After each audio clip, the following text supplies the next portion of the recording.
Tai prieš 6 metus, kada Patirčių slėnio namelį Trakuose išaugome, pradėjome ieškoti vietos tarp Trakų ir Vilniaus, kur galėtumėm įsikurti ir sukurti vaikam pasaką kažkur gamtos prieglobstyje, kur ramu gera būti. Ir suradome nuostabią žemę ir čia pradėjome statyti, įkurti patį tikrai Patirčių slėnį. Čia esame darželyje, ten truputėlį toliau yra mokykla. Ir visada pagalvoju, o kokią šeimą aš čia turėtų mūsų atrasti ir Patirčių slėnyje išgyti, augti, tobulėti, mokytis ir mus mokyti. Nes kiekvienas vaikas, kiekviena šeima yra nuostabiausi mokytojai. Ir čia mes patys laimingiausi kaip suaugę žmonės.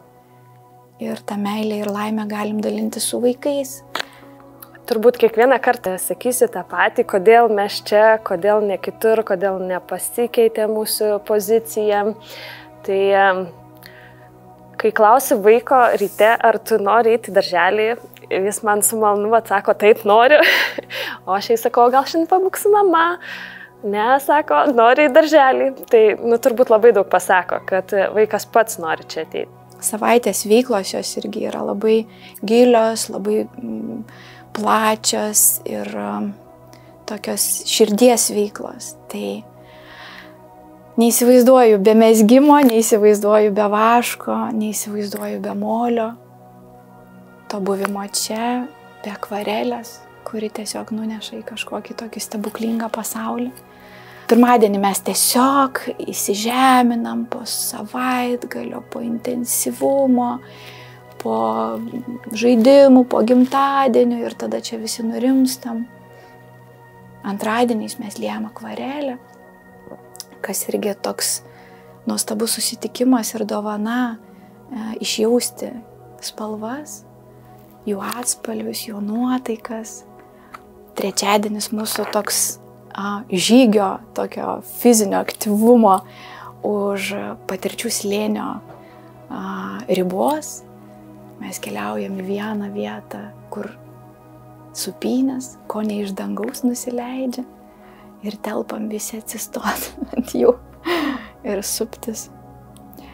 O kitą kartą einam į mišką ir ten išsiverdam pietus, kas yra taip nuostabu ir kiekvienas gali pamaišyti tą košės katilą. Patirčių slėnį visų pirma rekomenduoju tėvams, kurie pergyvena dėl ligų.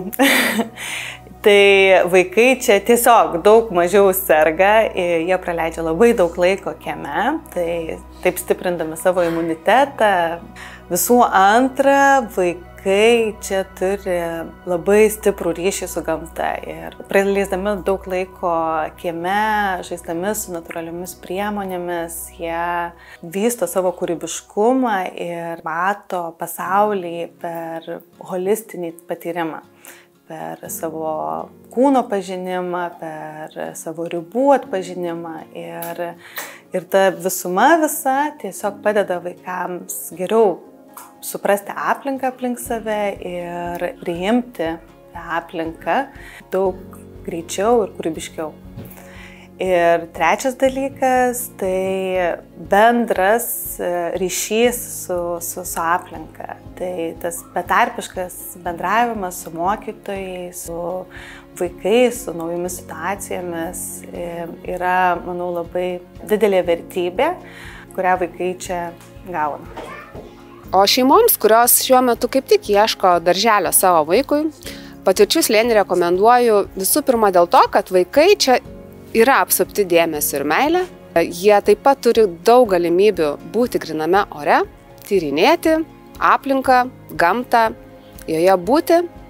Ir jeigu abejojate, ar šitas darželis yra skirtas jums, tai aš visą laiką rekomenduoju tiesiog ateiti su vaiku, susipažinti su auklėtojomis, užduoti joms klausimus ir tiesiog pajausti, ar tai yra geriausia vieta jūsų vaikui. Naujom šeimom prisijungti prie Patirčių slėnio rekomenduočiau dėl labai daug dalykų. Mums buvo labai svarbu adaptacija ir įėjimas, kadangi mano vaikas yra jautrus vaikas ir per šituos 3 metus tas jautrumas pavirto į labai stiprų pasitikėjimą savim. Tai yra man vienas iš pagrindinių dalykų, kad buvo atliepta, prieita ir galimybė dalintis, kas tinka, kas netinka tam vaikui. O šiaip tai labiausiai apie vaikystę, nes man atrodo įvairiausių kalbų ir visų kitų dalykų vaikai spės jie išmokti, tam yra mokykla ir kiti etapai.